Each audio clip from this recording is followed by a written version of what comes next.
ایک دوسرے کو عزت دو، برداشت کرو۔ میرے نبی نے فرمایا بہترین مسلمان وہ ہے جو بیوی سے اچھا سلوک کرتا ہو، اور بیوی سے فرمایا میری شریعت میں سجدہ ہوتا تو بیوی سے کہتا خامند کو سجدہ کر۔ بہترین صدقہ اولاد کی تربیت ہے۔ پورا گھر میرے نبی نے نقشہ، ہر ایک کی قیمت بتائی۔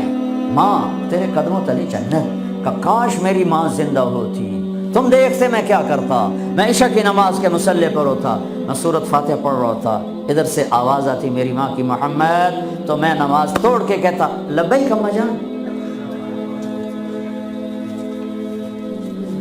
باپ کا تیرے جنت کا دروازہ ہے، باپ تیری جنت کا دروازہ ہے، کھولنا توڑنا نہیں، کھولنا توڑنا نہیں، توڑ لیا تو جنت میں نہ جا سکو گے۔ سب سے بہترین مسلمان جو بیوی سے اچھا سلوک کرے، سب سے بہترین عورت جو اپنے خامند کی منشا کو دیکھے۔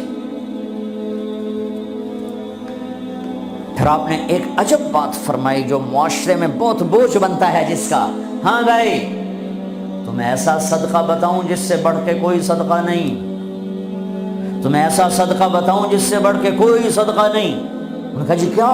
کہا الابنۃ المردودہ، جس کی بیٹی کو طلاق ہو گئی یا بیوہ ہو گئی اور گھر واپس آ گئی ماں باپ کے، یا ماں باپ نہیں ہے تو بھائی ہیں، وہ ایک بوجھ بنتی ہے ماں باپ پر بھی، اور بھائی تو ویسے ہی باغی ہو جاتے ہیں۔ میرے نبی نے فرمایا اس بچی پہ خرچ کرنا کائنات کا سب سے افضل صدقہ ہے۔ گھر، ایک گھر کیسے چلتا ہے؟ ہمارے یہاں پنجاب سندھ بلوچستان سرحد میں بہنوں کو وراثت میں کوئی حصہ نہیں ملتا، سب بھائی کھا جاتے ہیں۔ میرے نبی نے فرمایا جس کو اللہ نے 2 بہنیں دیں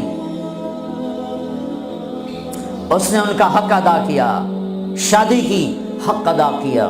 ماں باپ کی وراثت میں سے ہوتا ہے، اگر میں نے کو خود کمایا ہے اس میں بہنوں کا حق نہیں، ماں باپ سے اگر 1 روپیہ بھی آیا ہے تقسیم کیا جائے گا۔ جس نے بہنوں کا حق ادا کیا، شادی کی حق ادا کیا، اس پہ جنت واجب ہو گئی۔ جس کو اللہ نے 3 بیٹیاں دی، اس نے ان کی ڈولی اٹھائی، وہ جنت میں میرے ساتھ یوں ہوگا۔ ایک بولے، اگر 2 ہوں، کہ جس نے 2 بیٹیوں کی شادی کی وہ بھی ایسے ہوگا۔ اللہ بھلا کرے۔ ایک صحابی کا کہ جس کی 1 ہو، کہ جس کی 1 ہے، اگر اس نے اس کو عزت سے رخصت کیا تو وہ بھی میرے ساتھ ایسے ہی ہوگا۔ پھر کئی بچیوں کو طلاق پڑی ہے کہ اس کو بیٹا نہیں ہوتا۔ یہاں آنے سے پہلے کا واقعہ، پنڈی سے بچی رو رو برا حال اس کا، میں تو فون سنتا ہی نہیں ہوں ایسے کہ میرا تو کلیجہ پھٹ گیا ہے۔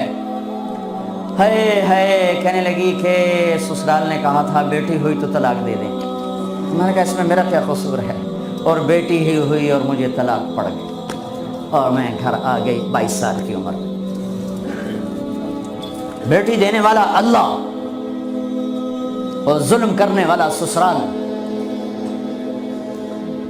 میرے نبی کو اللہ نے بیٹے دے کے اٹھا لیے، قاسم اٹھا لیے، عبداللہ اٹھا لیے، ابراہیم اٹھا لیے، 4 بیٹیاں دی، 3 زندگی میں اٹھانی، زینب، ام کلثوم، رقیہ، تینوں آنکھوں کے سامنے چلی گئیں۔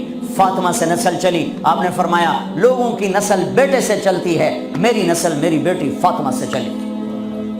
اس لعنت کو دھویا۔ عورت کا کیا قصور ہے اگر اس بیچاری کو بچیاں ہو رہی؟